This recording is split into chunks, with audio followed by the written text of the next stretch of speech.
పాకిస్తాన్‌లో ఉన్నటువంటి ఖనిజ సంపద మీద అమెరికా కన్నేసింది.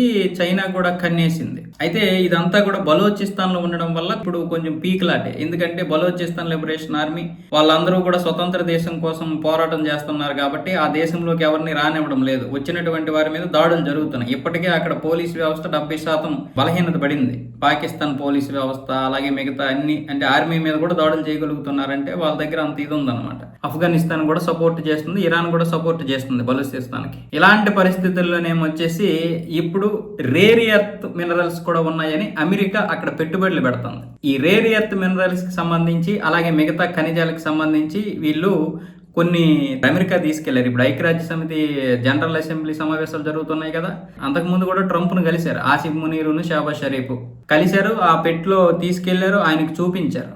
దానికి ఇప్పుడు ఆసిఫ్ మునీర్ ఏమంటున్నాడంటే మా దగ్గర రేర్ ఎర్త్ మినరల్స్ ఉన్నాయి కాబట్టి వీటిని అమెరికాకి అమ్మి వాళ్ళ అప్పులు మొత్తం తీర్చుకోవడానికి ప్లాన్ చేస్తున్నారు.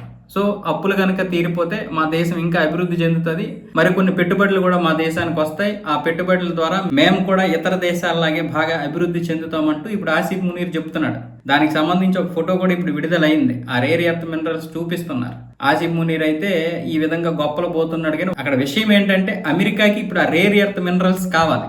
ఎందుకంటే చైనాకి చెక్ పెట్టడానికి ఆ రేర్ ఎర్త్ మినరల్స్ కోసం ట్రంప్ అయితే వెతికేస్తున్నాడు ఎక్కడెక్కడ దొరుకుతాయని. పాకిస్తాన్లో ఇప్పుడే ఉన్నాయి, మిగతా ఖనిజాలు ఎక్కడైనా దొరుకుతాయి, ఉక్రెయిన్లో కూడా దొరుకుతాయి.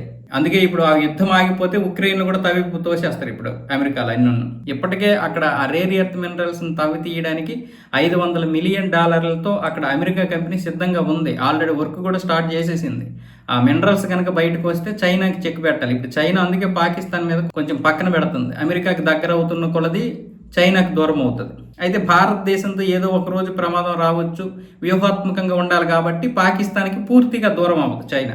పైగా పెట్టుబడులు పెట్టింది, కొంత డబ్బు కూడా ఇప్పుడు పాకిస్తాన్ ఇవ్వాలి చైనాకి. కాబట్టి కొన్ని విషయాల్లో పూర్తిగా తెగదెంపులు తెంచుకోకపోయినా కొంచెం వెడబాటు అయితే ఉంది చైనాకి పాకిస్తాన్కి. కానీ ఇప్పుడు పాకిస్తాన్కి ఇటు అమెరికా కావాలి, చైనా కావాలి, సౌదీ కావాలి, రేర్ ఎర్త్ మినరల్స్ అలాగే అణుబాంబులు, ఈ అణ్వాయుధాలు ఉన్నాయి కాబట్టి దాని వెనకాల పడుతుంటాయి ఈ సౌదీ లాంటి దేశాలు. ఇప్పుడు ఈ రేర్ ఎర్త్ దొరికితే మాత్రం అమెరికా మొత్తం జుర్రేస్తుంది. ఆ రేర్ ఎర్త్ జుర్రేసినంత వరకు ఇప్పుడు వాళ్ళని పాముతా ఉంటుంది.